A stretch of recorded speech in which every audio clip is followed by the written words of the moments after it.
Hello guys, അപ്പോൾ എല്ലാവർക്കും നമസ്കാരം. നമ്മളിന്നേ നമ്മുടെ റോക്കിക്ക് പുതിയൊരു ടാങ്ക് സെറ്റ് ചെയ്തിട്ടുണ്ട് കേട്ടോ. ആ ടാങ്ക് സെറ്റ് ചെയ്തത് ഉണ്ണിക്കുട്ടനാണ്.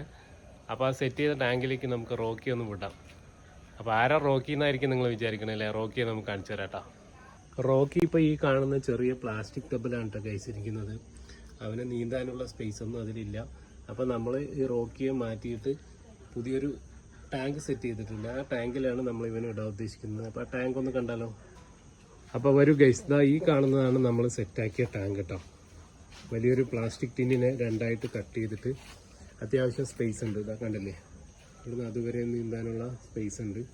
പിന്നെ ഇങ്ങനെ കയറ് കെട്ടി എന്താണെന്ന് വെച്ചാൽ വെള്ളം നിറയുമ്പോൾ രണ്ട് വശത്തേക്കും പോകണ്ടെന്ന് വെച്ചിട്ട് രണ്ട് ഭാഗത്തും നമ്മൾ ഇങ്ങനെ ഹോൾ ഇട്ടിട്ട് കയറുകൊണ്ട് വെച്ചിട്ട് കെട്ടിയിട്ടുണ്ട് കേട്ടോ. അപ്പോൾ പിന്നെ വെള്ളം എങ്ങോട്ടും പോവില്ല. അപ്പോൾ നമ്മൾ ഇതിലാണെന്ന് നമ്മുടെ റോക്കി ബൈ ഇടാൻ പോകുന്നത്. അപ്പോൾ നമുക്ക് അവനെ പിടിച്ചിട്ട് അതൊക്കെ ഈ ടാങ്കിലേക്ക് വിടാം. പിന്നെ ടാങ്കിൽ ഓവർഫ്ലോ ആവാതിരിക്കാൻ വേണ്ടിയിട്ട് അവിടെ ഒരു ഹോൾ ഇട്ട് കൊടുത്തിട്ടുണ്ട് കേട്ടോ ഗൈസ്. അതുപോലെ ഈ സൈഡും ഹോൾ ഇട്ട് കൊടുത്തിട്ടുണ്ട്. അപ്പോൾ മഴയൊക്കെ പെയ്ത് കൂടുതൽ വെള്ളം നിറയുകയാണെങ്കിൽ ആ കുഞ്ഞു ഹോളിലൂടെ വെള്ളം അങ്ങനെ പോകും. അപ്പോൾ വെള്ളം കറക്റ്റ് ഒരേ ലെവലിൽ തന്നെ നിൽക്കുകയും ചെയ്യും. അപ്പോൾ നമ്മൾ അവനെ പിടിക്കാനായിട്ടേ പ്ലാസ്റ്റിക് ടബിൽ വെള്ളം ഒരു പൈപ്പ് ഉപയോഗിച്ച് പുറത്തേക്ക് കളയുന്നുണ്ട് കേട്ടോ. വെള്ളം കുറഞ്ഞതിന് ശേഷം ഇവനെ നമുക്ക് എടുത്തിട്ട് നമ്മുടെ പുതിയ ടാങ്കിലേക്ക് വിടാം ഗൈസ്. അപ്പോൾ ഗൈസ് നമ്മളിതാ നമ്മുടെ റോക്കി അങ്ങോട്ട് കൊണ്ടുവന്നിട്ടുണ്ട് ഗൈസ്. അവനെ നമുക്ക് പതുക്കെ പിടിച്ചിട്ടേ ആ ടാങ്കിലേക്ക് വിടാം കേട്ടോ. പതുക്കെ അവനെ എടുക്കാം ഗൈസ്. അവനെ നമ്മൾ പിടിച്ചിട്ടുണ്ട് കേട്ടോ. ഇനി പതുക്കെ നമ്മൾ നമ്മുടെ പുതിയ ടാങ്കിലേക്ക് അവനെ വിടുകയാണ് ഗൈസ്. അങ്ങനെ റോക്കിയെ നമ്മളിതാ നമ്മുടെ പുതിയ ടാങ്കിൽ വിട്ടിട്ടുണ്ട് കേട്ടോ. അത്യാവശ്യം അവന് നീന്തി കളിക്കാനുള്ള സ്പേസ് ഒക്കെ ഉണ്ട്. മറ്റേ ടബിലാണെന്ന് വെച്ചാൽ കുറച്ച് സ്പേസ് ഉണ്ടായിരുന്നുള്ളൂ. അപ്പോൾ അതുകൊണ്ട് അവൻ എപ്പോഴും ഒരു ഭാഗത്ത് ഇരിക്കുമായിരുന്നു. ഇപ്പോൾ അത്യാവശ്യം ചെറുതായിട്ട് നീന്തുന്നുണ്ട്.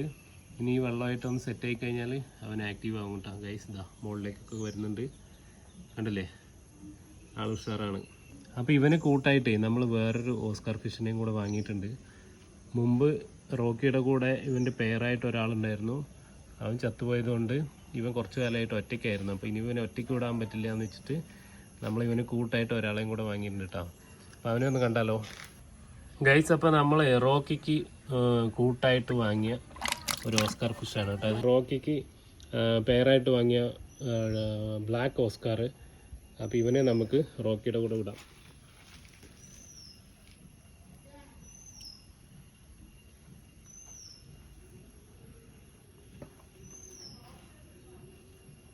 അപ്പോൾ റോക്കിയും പുതിയ ഫ്രണ്ടും ഒരുവിധം സെറ്റായിട്ടുണ്ട് കേട്ടോ ഗൈസ്. ഇതൊക്കെ കണ്ടില്ലേ, അവർ ഒരുമിച്ച് നീന്തുന്നത്. ചെറിയ ഡബിളാകുമ്പോൾ അവർക്ക് സ്പേസ് ഉണ്ടായിരുന്നില്ല. ഇതാ ഇപ്പോൾ അവർ രണ്ടുപേരും കൂട്ടായിട്ട് അങ്ങനെ നീന്തുന്നുണ്ട് ഗൈസ്. കാണുന്നില്ലേ നിങ്ങൾ? അപ്പോൾ ഇതാണ് ഇന്നത്തെ വീഡിയോ. അപ്പോൾ റോക്കിയുടെയും അവൻ്റെ ഫ്രണ്ടിൻ്റെയും പുതിയ വീഡിയോ നിങ്ങൾക്ക് ഇഷ്ടപ്പെട്ട വീഡിയോ ലൈക്ക് ചെയ്യാനും ഷെയർ ചെയ്യാനും കമൻറ്റ് ചെയ്യാനും മറക്കല്ലേ ഗൈസ്. കൂടാതെ ചാനലൊന്ന് ഫോളോ ചെയ്യാനും സബ്സ്ക്രൈബ് ചെയ്യാനും മറക്കല്ലേ. അടുത്തൊരു പുതിയ വീഡിയോയുമായി നമുക്ക് വീണ്ടും കാണാം. ബൈ.